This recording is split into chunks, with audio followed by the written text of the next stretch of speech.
So kaya siguro nagkaganon, kaya parang nabaliwala na sila dahil may nag-utos. No? Kasi kung hindi, walang nag-utos doon, ay hindi papayag.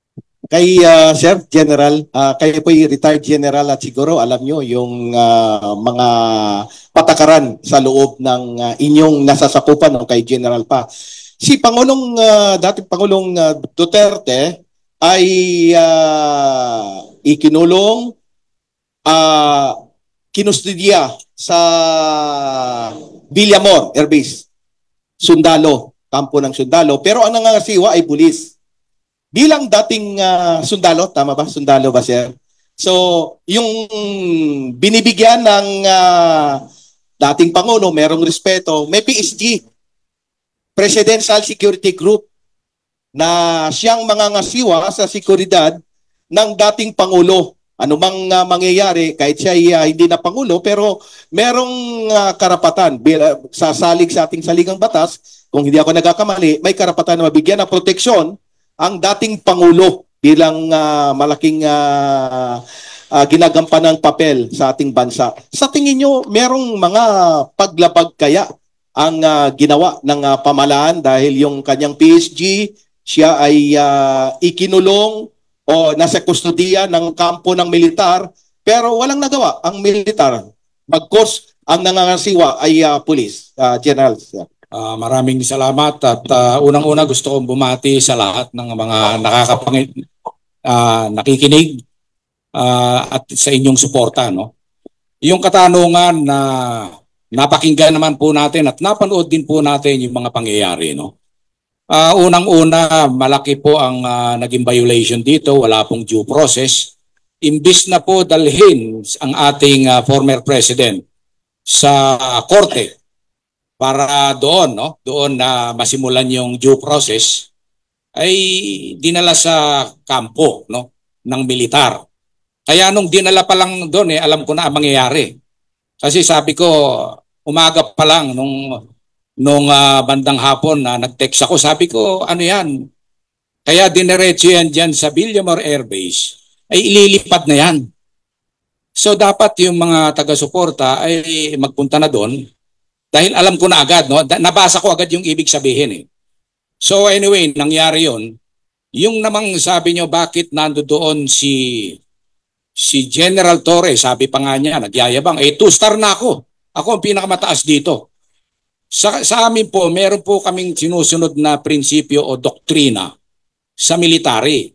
Na ang kampo, kung sino yung commander doon, o kaya kung meron man headquarters commander sa area, siya po yung nasusunod po doon. No?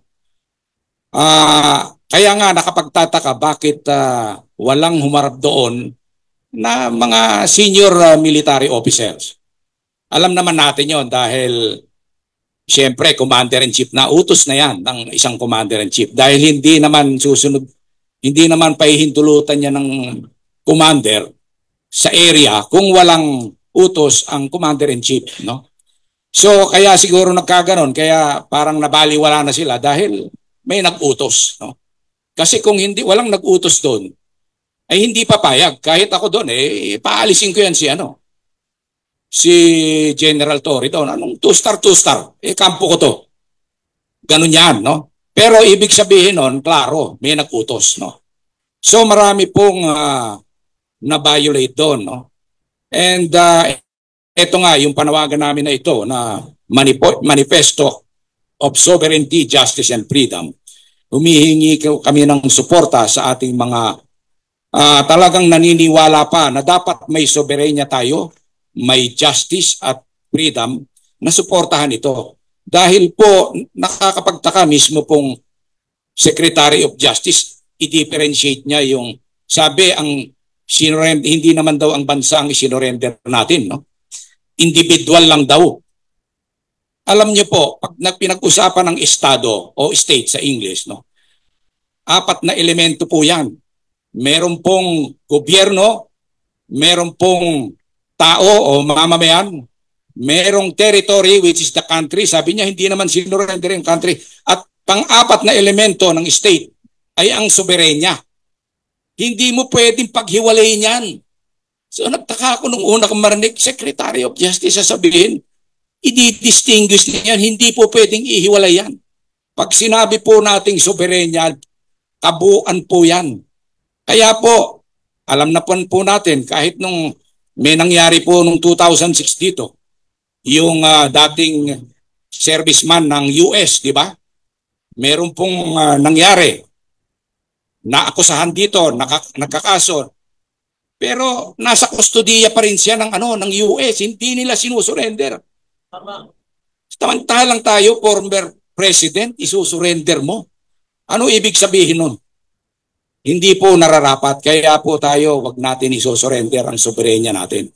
Tayo po ay may sariling tumatakbo, although imperfect na hustisya, dito po dapat litisin si dating Pangulong Rodrigo Roa Duterte. At binabati ko ang ating dating Pangulo ng maligayang kaarawan. Suportado po ka po ng mamamayan natin, karamihan ng mamamayan. Marami po salamat.